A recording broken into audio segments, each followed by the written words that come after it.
અમરેલીમાં શ્રીમતી શાંતાબેન હરિભાઈ ગજેરા વિદ્યાસભા કેમ્પસમાં ભવ્ય વસંત ઉત્સવ ઉજવાયો તો સમગ્ર વાત કરવામાં આવે તો અમરેલીમાં શ્રીમતી શાંતાબેન હરિભાઈ ગજેરા કેમ્પસ ખાતે ભવ્ય સાંસ્કૃતિક કાર્યક્રમનું આયોજન કરાયું હતું। આ કાર્યક્રમમાં મુખ્ય મહેમાન અને સમારોહના ઉદ્ઘાટન તરીકે પરસોત્તમ રૂપાલા તેમજ સામાજિક અને રાજકીય આગેવાનો, સંસ્થાના પ્રમુખ વસંતભાઈ ગજેરા, અશોકભાઈ ગજેરા, સંસ્થાના ટ્રસ્ટીઓ તેમજ શિક્ષક પ્રેમી લોકો તેમજ શાળાના સંચાલકો, સેવાકીય સંસ્થાના પ્રમુખો તેમજ ભૂતપૂર્વ સ્ટુડન્ટ તેમજ પેરેન્ટ્સ વગેરે બોડી સંખ્યામાં હાજર રહેલા ઉપસ્થિત રહ્યા હતા। રમત ગમત તેમજ કલા કૌશલ્યમાં રાજ્ય અને રાષ્ટ્રીય કક્ષાએ સુવર્ણ પદક તેમજ રજત પદક તેમજ પ્રાપ્ત કરેલ વિદ્યાર્થીનું સન્માન કરવામાં આવ્યું હતું। સાથે સાથે સંસ્થાના પ્રથમવાર વાર્ષિક પરીક્ષામાં પ્રથમ, દ્વિતીય અને તૃતીય ક્રમ પ્રાપ્ત કરનાર 267 જેટલા વિદ્યાર્થીઓને આ સન્માન સમારોહમાં સિલ્વર મેડલ સંસ્થા દ્વારા આપી સન્માનિત કરવામાં આવ્યા હતા। ભૂતપૂર્વ સ્ટુડન્ટ MD તેમજ MBBS CA કક્ષાએ તેઓ સિદ્ધિ પ્રાપ્ત કરી છે તેમજ સાંસ્કૃતિક કાર્યક્રમનું ભવ્ય આયોજન કરવામાં આવ્યું। સંસ્થાના 66 વર્ષ પૂરા થતા હોય જેની ઉજવણી સ્વરૂપે આ અત્યાર સુધી સૌથી મોટો ભવ્ય કાર્યક્રમ કરવા માટે સંસ્થાના કેમ્પસ ડાયરેક્ટર વસંતભાઈ પેથાણીના માર્ગદર્શન,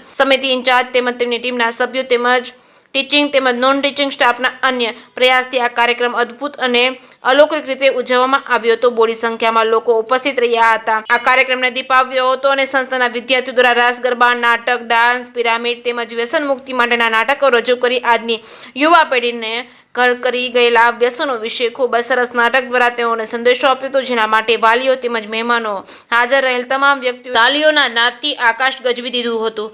જે કેસ ગુજરાતી સાથે જૈનિક સુજિત્રા, અમરેલી।